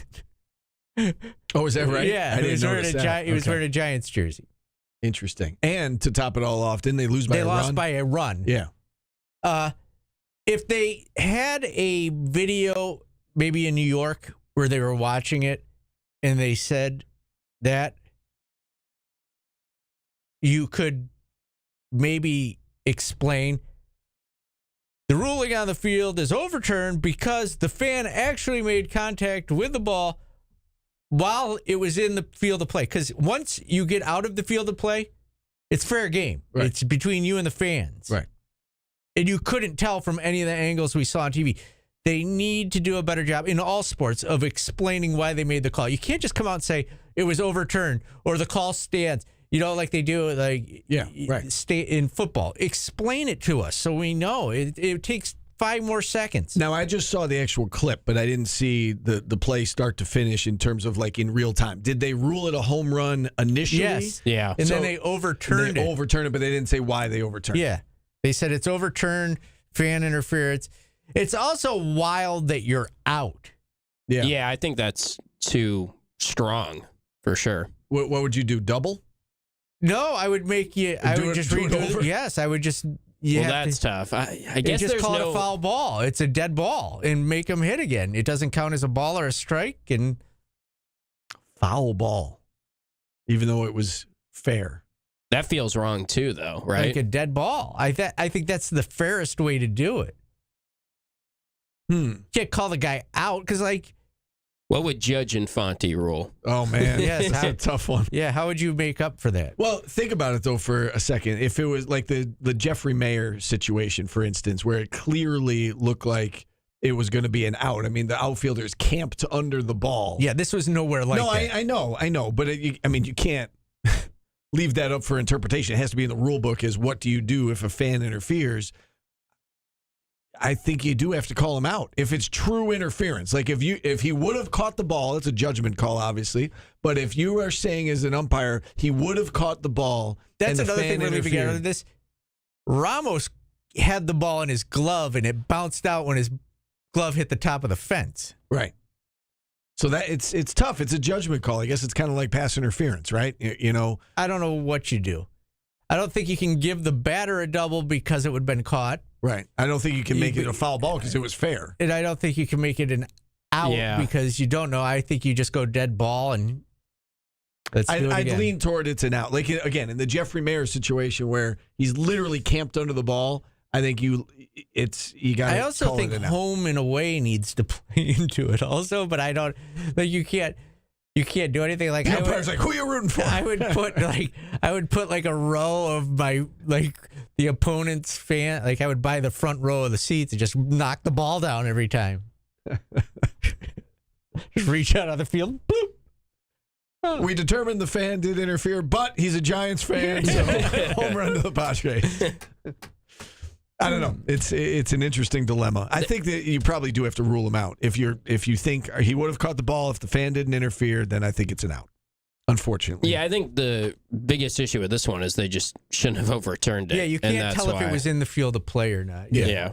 And if there was a version that they overturned it, tell us that and explain what happened. Yeah, if it's inconclusive, I think the tie goes to it's a home run. Yeah. If if there's concrete evidence that it would have landed in the field of play or the guy would have caught it, then I think you got to call it an out. Yeah, I was reading that in college football this year, they're not going to say confirmed or stands. You know how they kind of pick one based on... Stands is kind of, hey, we didn't have conclusive evidence. Confirmed means we were right. Yeah.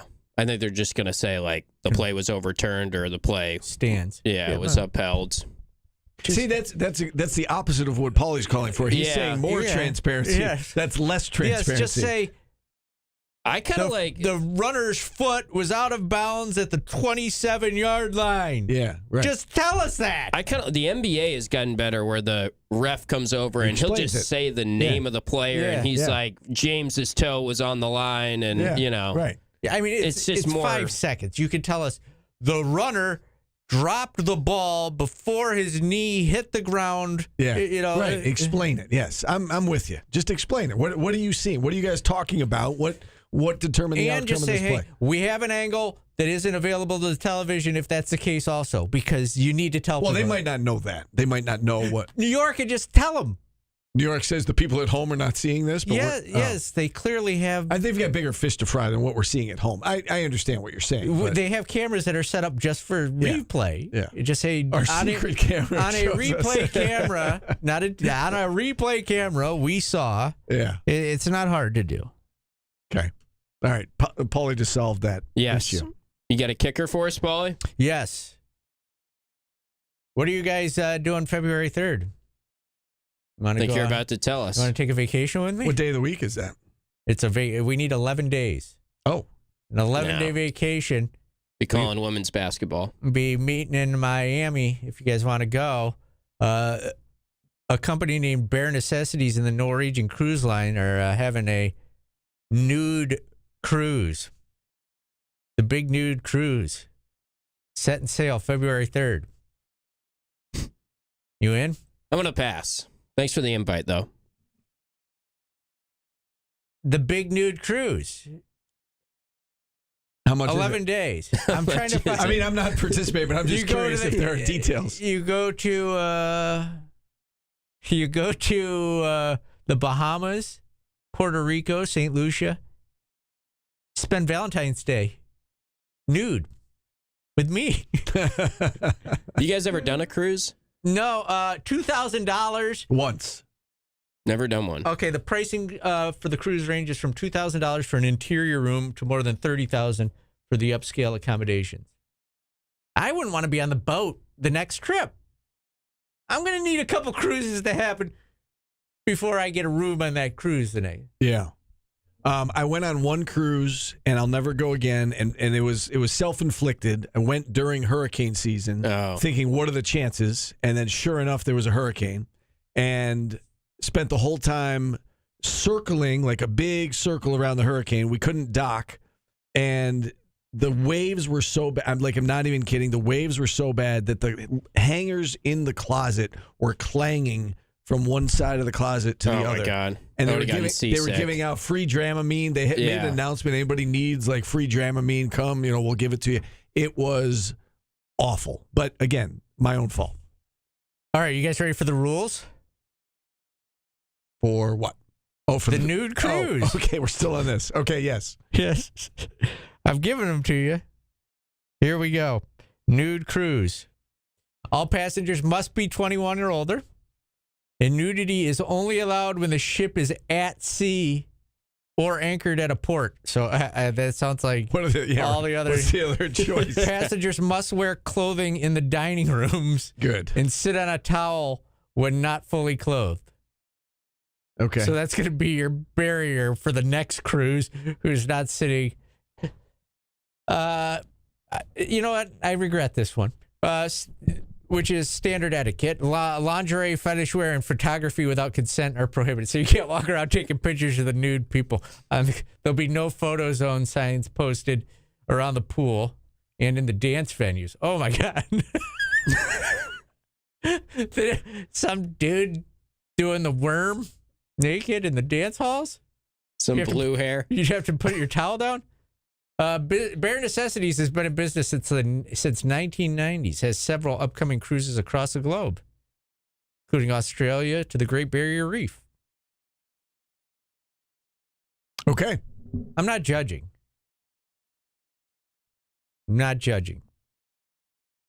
But I don't want to be naked. No. In front of other people. Ever. Yeah. I'm out.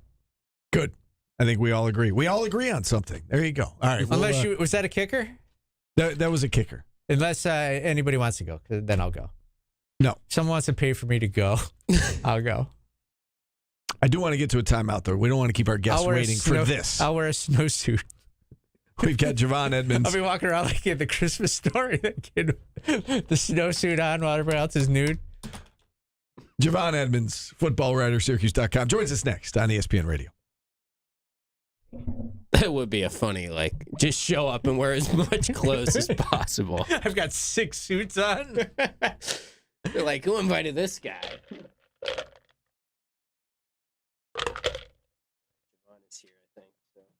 Oh, yeah, the basketball court's going to be loaded with nude 3-on-3.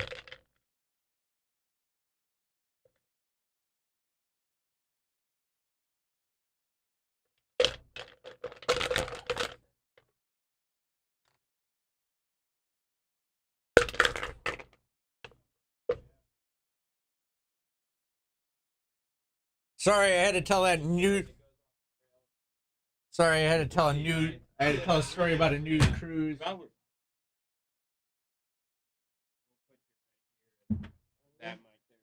Ron, how are you? Good to see you. Good to see you. Paulie. You want to get around us? No, I can survive one more. Come this way a little. Gotcha. You shouldn't need to use it unless you like to hear yourself talk like I do.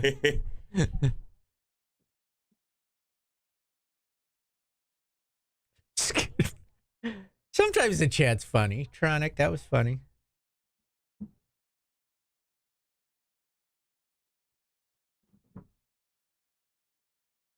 There was only one nude beach in San Diego when I lived there. It was called Black's Beach. It was between Carlsbad and La Jolla, I think. I never went. I was too young. I don't get it. If all the you get sunburn? Nope. No thanks. I don't want to show off my new bod to everybody. I just don't want to be grossed out by myself. Ron, where are you from originally? Baltimore. Went from Baltimore up to Temple, now up here. Yep. You a Ravens fan? Unfortunately, yes. I'm a Steelers fan. So.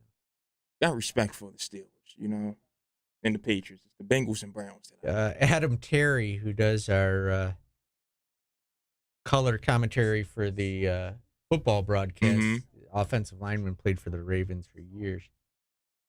He was like the last offensive lineman to get drafted for a long time, yeah. And you can tell, he's an NFL lineman. I think they're recruiting his kid.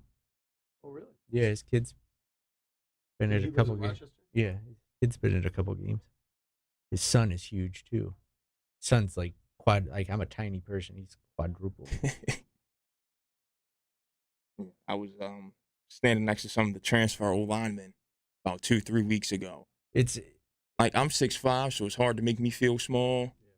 Cam Pringle got the job. It's a different world. You weren't here, but the players getting off. Syracuse was not a team that when you saw him get off the bus where you were like, oh yeah, this is going to be trouble. Mm-hmm. It's different.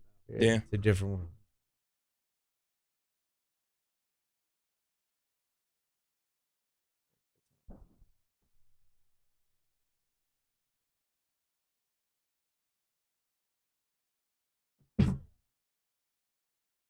Oh no. Computer just crashed.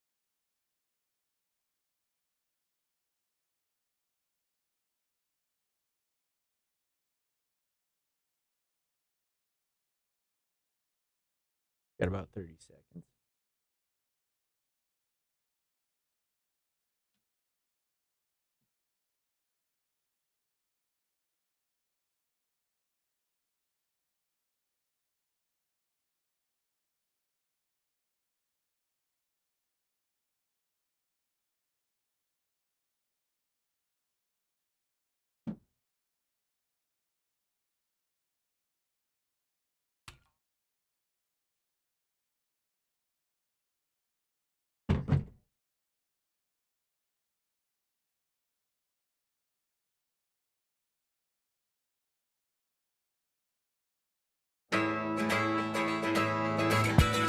Welcome back to Orange Nation. Our artist of the day today, Chicago.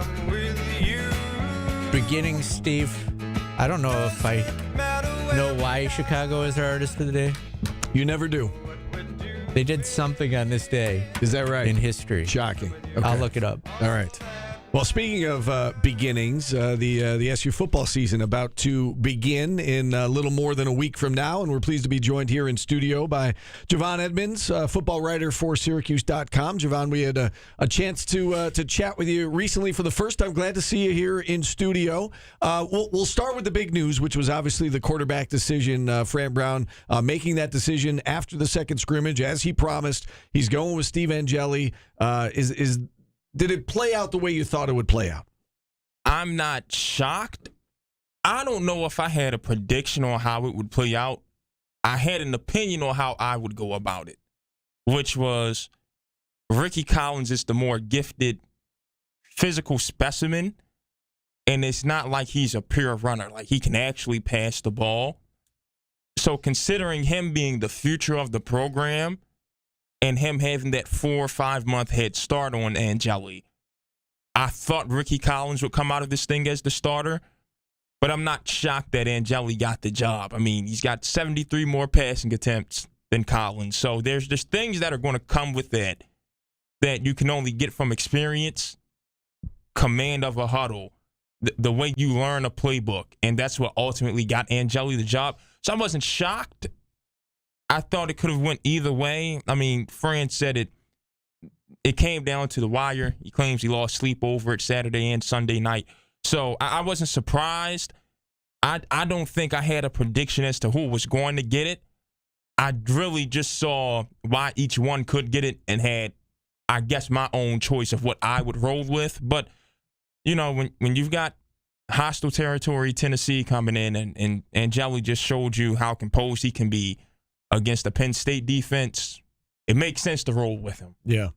So you bring up Ricky Collins, and I realize there's a lot of speculation with this, but what comes of Ricky Collins now? This day and age, a lot of people will just assume, well, you know, he's probably just going to transfer after the season anyway, but he's got more eligibility left than Steve Angeli does.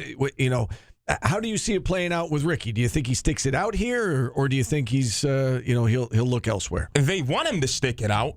Miles White couldn't stop talking about how excited he was for Ricky's future, and there's cause to be excited. And he's got 2 years after this one. The only thing is, it's not like Steve Angeli's a senior. Right. He's a junior. So, right. You know, Steve can come back next season. And if that's the case, I have a hard time believing Ricky's going to stick around, because he left LSU, which is in his hometown, because he didn't want to sit behind, Nussmeier this year. And we all know no one in the country is going to take Garrett Nussmeier's job. That was my vote for preseason All-American. Cade Klubnik ultimately got it. It's going to come down to those two anyway.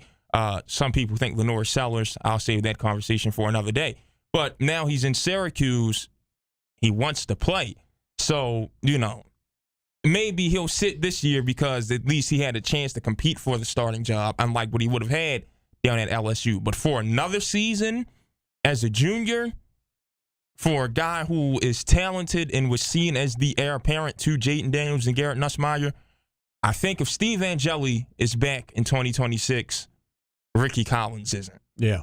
Makes sense. Makes sense. All right, so we've talked a lot about the quarterbacks, and for good reason, but it is far from the only question mark on this team, given everything that Syracuse lost after last season. What other depth chart questions do you have on your mind here as we prepare to see that depth chart revealed heading into game week? So we're going to speak to O-line coach Dale Williams today, and for me, that's the last question on the depth chart, is who are going to be the 5 starters and who are going to be the 2 or 3 depth guys that rotate in, to keep the fresh legs. So it's offensive line, and outside of that, special teams. Special teams stunk last season, and from everything I heard and saw yesterday, there's some cause for concern. Like, Jaden O is the better kickoff guy, but Trip Woody's the better field goal kicker. Now, you need a kicker that's going to encompass both facets of the game. Ethan Stengel's been a great long snapper for punt team, but Fran Brown Jr. has been the field goals guy. No, you need a long snapper that's going to do both. So I think special teams is going to be the question mark. What happens at long snapper, and who's going to be your kicker? We saw both of them miss, 50-plus yarders wide left yesterday at practice. So they're still developing consistency there. So I think special teams, will it be improved? Absolutely. But it's still a question mark for this team. How about the defense? That came up earlier today on our show. They lost a lot at linebacker. They lost a lot up front. I think most people believe the defensive backfield is going to be okay, but how confident are you that this defense is going to be better than it was last year? It has to be better. Right? Or else, when you're a bad tackling team, maybe this is the Ravens fan in me and just the AFC North consumer, I look at your linebackers coach. Those are the anchors of your defense and the ones that you want, leading your team in tackles. So when you're one of the worst tackling teams in the country, I look at that spot. I think it's going to be upgraded with Derek McDonald and Gary Bryant III. But, if it's not, there are going to be conversations about Rob Wright this offseason, right? Elijah Robinson's one heck of a recruiter. But, somebody on social media is going to ask, does Fran have the guts to say something to his longtime best friend, the boom, boom, boom? I don't think his job security should be in question whatsoever. But it has to improve us. There's going to be some changes made. But I think that front seven is probably going to be the strength of the defense, their depth inside with George Rooks Jr., Chris Thomas Jr., Kevin Jobity, who's now playing inside, and a healthy Tank Wilson. I think that's a great combination on the edge. David Reese, David Omoperiola, and Dennis Hawkins are going to be rotating on the edge. I think they're going to be fine. I like McDonald. I like Bryant. I think Antoine Delorier, the freshman, who's built like John Cena. Their linebacker room is solidified to me this season. So I think when it comes down to the secondary, Deuce Chestnut and Devin Grant are going to be relied on heavily to help out Chris Peel and Demetrius Samuel. Davian Kerr is going to be the nickel guy. But it comes down to, can they cover? This is going to be Chris Peel's first time as a full-time starter. Demetrius Samuel, 17, and still learning college football. So, someone's going to test him. He's going to have good days. He's going to have bad days. Grant and Chestnut, they're not the best cover guys, but they clean up on the back end. But if they have to come down and cover, you might be in trouble. So I think the secondary is the spot where the positions are solidified. It's, are they going to hold up? That's the question. You brought up Demetrius Samuel. He has said that he wants to play 50-50 defensive back and wide receiver. And then I know Fran said yesterday that it's going to be more like 60-40, that he is going to be the starting defensive back and that they'll work him in on offense. Are you buying that? Do you think we're going to see that much of Demetrius Samuel on offense? So I've been saying all along, if they want to tell us the practice reps are 50-50, sure, then Fran cleared it up saying 60-40, which is closer to the number that, myself, Chris Carlson, and Brent Axe believe based off of what we see in practice. But all three of us have been saying they don't need him at receiver this year. That is the deepest position on the team. Between Darryl Gill, Jonte Cook, Justice Ross Simmons, Emmanuel Ross, Umari Hatcher, and before his injury, Boobie Johnson, they did not need Demetrius. Where they need him is at corner. So the plan eventually might be for him to really become that Travis Hunter full-time two-way player. But at least for right now, he is needed at corner, and that's where he's starting. That's going to be his primary position. All right, let's look ahead to the opener. And, just like Syracuse announced their starting quarterback, Tennessee did the same thing. Joey Aguilar, the Appalachian State transfer, getting the nod. I think everybody kind of assumed that. What stands out to you about this Tennessee team? Great defense last year. They're obviously breaking in a new quarterback. Maybe some questions on offense. What stands out to you about the Vols? I think defense is going to be Tennessee's calling card. I left them off my top 25 ballot for the preseason. I don't think that's a top 25 team. I think Syracuse's offense is in better shape than Tennessee's right now. They had a terrible transfer portal window. Chris Brazzell might be the only receiver over there that's trustworthy. You lose Dylan Sampson. You had the whole turmoil at quarterback, and now you got to see if Aguilar can make the jump from App State to Tennessee. Real question marks at Tennessee. Like, I don't think that is some unwinnable game. The spread opened up at 14.5. You know, someone's going to make a boatload of money taking Syracuse to cover. I just don't think that is some insurmountable opponent. Syracuse could easily go into conference play with a 3-0 record in my eyes. I think where things heat up is in conference play when you've got to see Clemson, you've got to see Miami. Notre Dame is down the line. Georgia Tech's offense is great. Pitt gave you a lot of fits last year, and Kyle Lewis is back. Eli Hosting, you're assuming is going to be healthy this time around. So I think conference play is when, Syracuse starts stressing a little bit. I think from the opener to UConn to Colgate, I have no reason to doubt that they will come out of that less than 3-0 or 2-1. Yeah. Yeah. You didn't even mention SMU with Kevin Jennings. I mean, Duke's defense with Manny Diaz now. Yeah. The ACC schedule is brutal. So with that being said, you think they've got a good chance in the opener, a decent chance of being 3-0 going to that Clemson game. Is Syracuse football going to a bowl game in 2025? Yeah, I just can't see. I can't see Fran Brown winning less than 6 games. I just can't. That's a real competitive guy who knows his football, and the schedule provides at least 3 wins in conference play. Knowing Fran, him and Manny Diaz go back.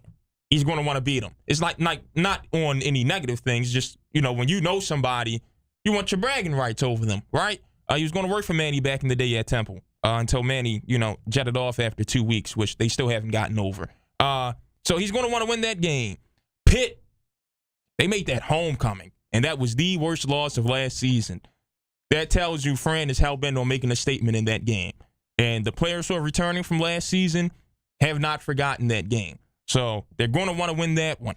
They're going to want to win Boston College, and then Georgia Tech and Carolina, one of those has to be a win, right? So there are 6 wins in that schedule. I don't think Fran goes from, 9 wins last regular season to fewer than 6 this time around. I just don't see it. All right, Javon, we got to run. It was great having you here in studio. Thanks for coming in. We can follow you on Syracuse.com all season long, right? Yes. Okay. Yes, I will be in Atlanta for the opener. All right. And every other game this season. All right. Well, we look forward to chatting with you quite a bit over the course of the season. That's Javon Edmonds. We'll take a timeout. We'll wrap things up next on ESPN Radio. Good stuff. Absolutely. Thank you, sir. Chicago 5 hit number 1 on this day. Or V. I'm assuming it was a Roman numeral. Who's going down for you guys, Javon? It'll be me and Chris Carlson. And then Brent X will be with us every home game. We don't know what his road schedule is yet. Would you mind?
Yeah, you guys couldn't hear me. I'm sorry. I shut the mic up because he was giving a phone number. Wasabi, dude. Sorry, I was answering your question. Hoops did not go great for me. I think I played 2 years.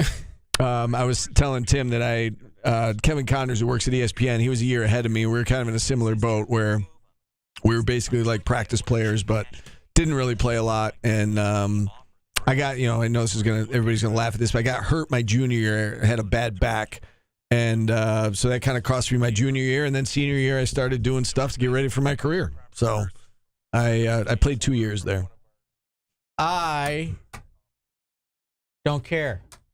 I care, Steve. Wasabi dude asked the question. So what was Kevin Connor's game like? Good shooter? He's a good shooter, yeah. He's not super tall, right? He's taller than I am. He's probably 6'2". He's probably 6'2". You still keep in touch with them, or? I do. Yeah. I like him. He's a great guy. Yeah. He's like genuinely one of the nicest people you'll ever meet. He's a really nice guy. How'd you sleep last night, Steve? I slept good. No. With a crisp air, you didn't sleep good? It was good sleeping weather. It was good sleeping weather, yeah. I enjoyed Fran's. Sometimes I get 6 hours. Maybe that's too much, though. I think I get about 7. Because I like to stay up and just watch nonsense on my phone. Watch the Padres lose. That, too. It's a hard habit to break. We were just talking about sleep. The songs have all tied into what we are ending our conversations on coming back to break. Tim said that I stay up watching the Padres games, and that's why I don't sleep. Yeah, it's a hard habit to break. Another illusion I chose to create. You don't know. All right. I enjoyed Chicago Day. I'm not going to lie. I'm glad you did. Tim did as well. It's because you voted for it. I feel that, is this their biggest hit? I mean, I just was. Okay. I Saturday in the Park. Yeah. They had 3 number ones. They have 24 top 10 hits. 24? Wow. Yeah. Wow. Impressive. They're a big city. We should do more Chicago. No. Tomorrow. A big city. Quiet Riot. 3 Doors Down. Sting, which would not include the Police. I'm just going Sting. Spin Doctors. Rod Stewart. Limp Bizkit. Limp Bizkit. Rod Stewart. Spin Doctors. Sting. 3 Doors Down. Quiet Riot. Some good ones there. I will vote for Sting. I was thinking Rod Stewart. Have we done him a lot, though? Not that I remember. Okay. That'll be my vote. We've definitely done Rod Stewart before. I can't remember the last time, though. How many 3 Doors Down songs am I going to know? There was was it Kryptonite? Yep, that was one. Then the other songs. There's another really famous one, right? Yeah, they had a bunch of hits. Hold please. What do we got to do? Gio is voting for Limp Bizkit. He would. Yeah. Tattooed freak out there. Don't you have multiple I think I just heard some laughter from outside the door. I told him, I'm glad you came here because I'm the only one at ESPN with tattoos. They had Here Without You. It's Not My Time. Oh, Be Like That. All right, I'm going to go 3 Doors Down. So we have a 3. Who'd you go with? Rod Stewart. So we have Sting, Rod Stewart, or 3 Doors Down. 3 Doors Down under Matt from Auburn. Get out of here with your Quiet Riot. Rod Stewart wins. There you go. Wow, my vote. Nice. The only reason they voted for him is because they're children and wanted to say Rod. Well, whatever the reason, Rod Stewart is our artist of the day. So with that, we are out of time. For Jordan, who's not listening because he's at jury duty. For Tim. For Gio, who's out at the desk. Yep. For Paul, David. Mike. David. For David. Everybody. For everybody. It's a party out there. I am Stephen Fonzie. I hope you enjoy the rest of the day, everybody. We'll see you again noon tomorrow.